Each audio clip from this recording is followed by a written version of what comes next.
Assalamualaikum warahmatullahi wabarakatuh. Izin memperkenalkan diri, kami dari TIP 3 dan di sini kita akan mempresentasikan terkait periode of future kelautan. Pertama-tama izin memperkenalkan diri, nama saya Restu Hardan Atmada sebagai ketua kelompok. Dan saya Muhammad Huzaifah Ramadhana Masjid. Dan saya Komat Kesyabilal. Dan saya Dava Putra. Baik, di sini saya akan menjelaskan terkait JNJ report yang telah kami dapatkan. Di sini kami menentukan 4 sumber produksi.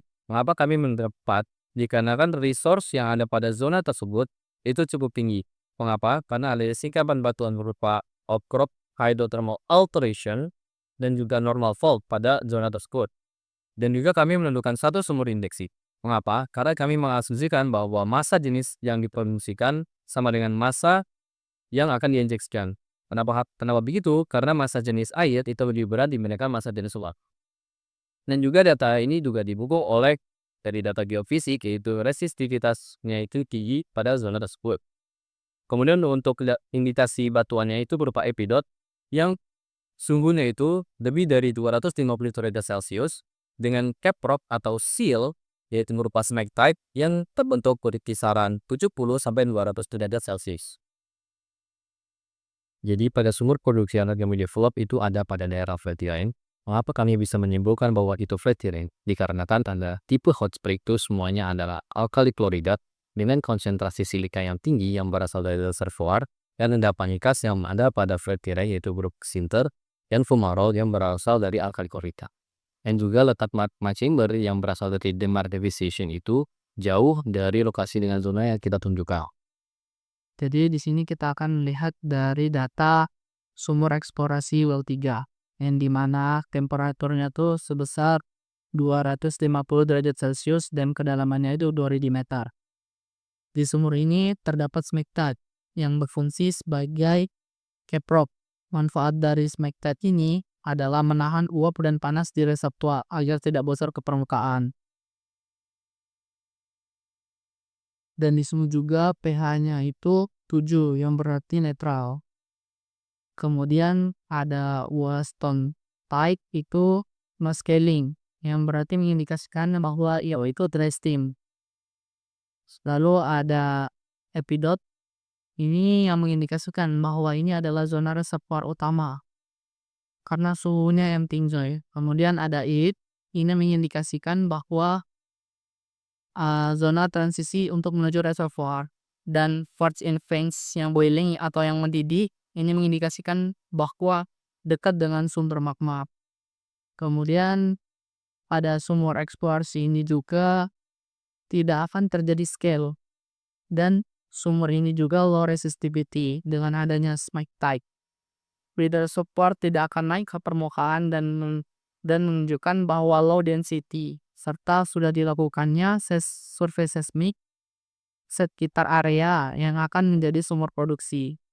Lokasi zona dehydration merupakan indikasi bahwa terdapat magma chamber di area tersebut. Oke. Untuk geotemis ini terdapat 3 perhitungan, yaitu yang pertama adalah charge balance, di mana untuk memverifikasi data sampel dan memahami interaksi epidot dengan reservoir. Dan spring yang memiliki data yang akurat yaitu pada nomor 4, 5, itu dan 8.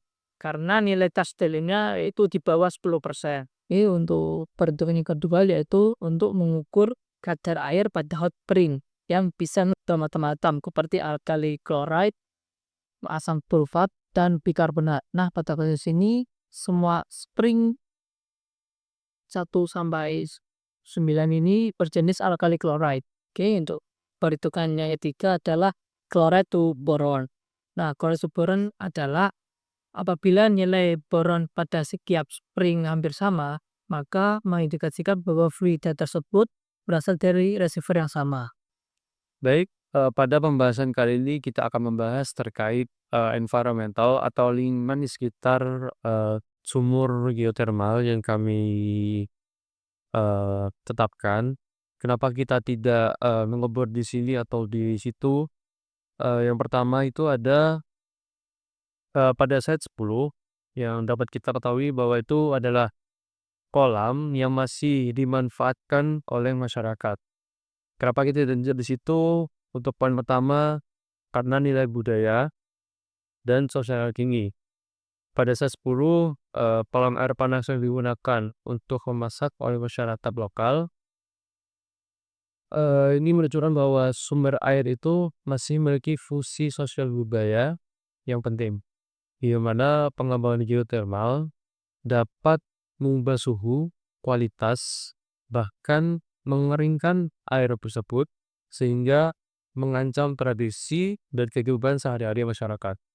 Kemudian poin kedua, ketergantungan komunitas. Masyarakat mungkin masih bergantung pada air panas ini untuk keperluan domestik, ritual, ataupun kehidupan sehari-hari mereka. Kemudian poin ketiga ada risiko kontaminasi, yang dimana aktivitas penguburan atau injeksi fluida geotermal dapat menyebabkan sumber ini tuh mengalami eh, mencemari sumber air ini dengan kimia ataupun mineral yang berbahaya. Kemudian kenapa kita tidak mengebor di sekitaran national park atau taman nasional?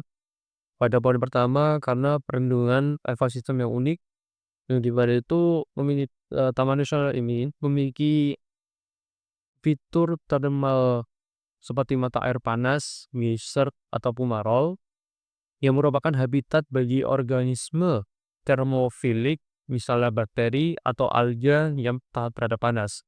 Yang dimana bila aktivitas geotermal ini dapat mengganggu seimbangan termal dan kimiawi ekosistem ini berpotensi mengusahakan spesies tersebut. Kemudian pada poin kedua, nilai konversi dan pariwisata.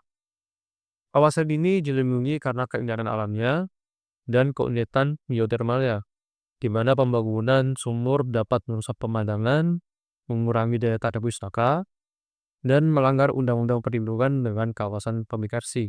Pada poin ketiga, itu resiko geohidrologis, jadi mana sistem panas bumi taman nasional ini seringkali sangat kompleks atau sensitif. Apabila kita melakukan eksplorasi atau eksploitasi pada taman ini dapat menyebabkan penurunan tekanan reservoir, kemudian ada perubahan aliran fluida bawah tanah, aktivitas seismik terinduksi atau gempa mikro. Kemudian pada poin keempat, ada karena adanya regulasi yang ketat di taman nasional, kawasan taman nasional biasanya dilarang untuk aktivitas industri, termasuk pengeboran geotermal, kecuali dengan izin khusus yang sangat sulit untuk diperoleh. Kemudian terakhir, terdapat sacred place atau tempat yang sangat keramat.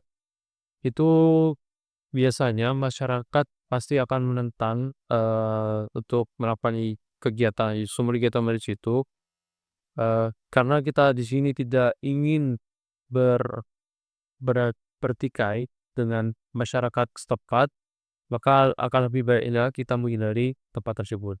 Baik, cukup sekian presentasi dari kelompok kami. Kurang lebihnya mohon maaf. Wassalamualaikum warahmatullahi wabarakatuh.